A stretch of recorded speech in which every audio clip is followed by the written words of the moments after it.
A review of this is a review of lab 10 for EE533. So in this lab, we modified the memory in the mem stage of a pipeline to work as a FIFO. So when the packets are inbound from the network, we use this memory in the FIFO mode and store the payload of the packets into this FIFO. We then enable our processor to perform operations on this payload. And once the operations are done performing, we go back to using this memory as in the FIFO mode so that it waits for the next inbound packet. So first we will look at the simulated behavior of the memory, the FIFO memory. So at the cursor, we see that the packets are inbound, and the select FIFO signal indicates that the memory is working in the FIFO mode. So here the in-write signal goes high, the memory is in FIFO mode, and the packets which are inbound from the network get written into the memory. So if we look at the memory,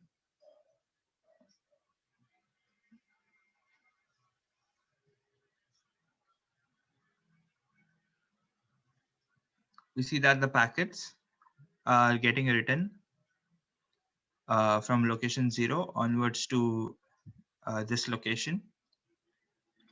Uh, just like basically it's showing a FIFO kind of a behavior. So once the payload has been written to the memory, we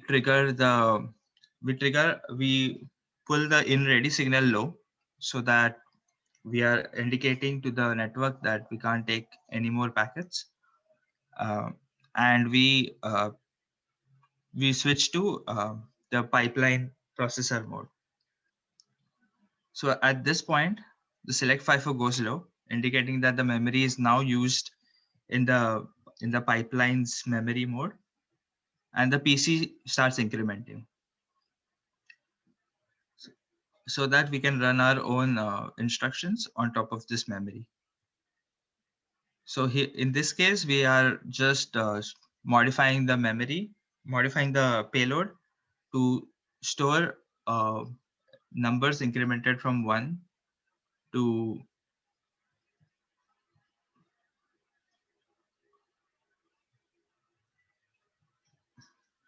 to some number. So here we see that we are running the pipeline processor to modify the contents, the payload from whatever it was to 0, 1, 2, 3, 4, 5, 6, 7, 8. So once all of these instructions are done running, which is at this point, we send out a signal saying that the processing is done, which is this done processing signal. And now we shift back the memory to be used in FIFO mode so that we can read out the contents of the payload and send it out to the further network layers. So here we can see that we are pulling the select FIFO signal high again, indicating that now it's back to FIFO mode, and outright signal goes high, indicating that we are writing the packets out of the memory. And once all of this process is completed, we reset back the PC to 0 at this point, and in ready signal is pulled high again, indicating that it's ready to take the further packages. Pause kar de bhai.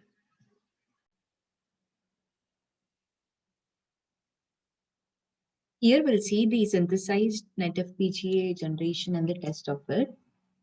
So I have downloaded the net file and created all the configurations which are needed for the code.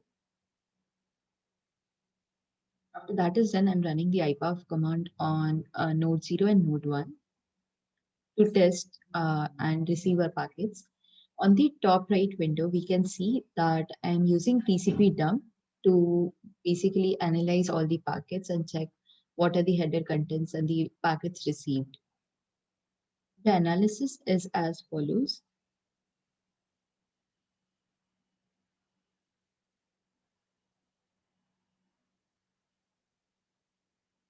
So the log file is generated in out underscore z.txt, which will be explained by Rohit.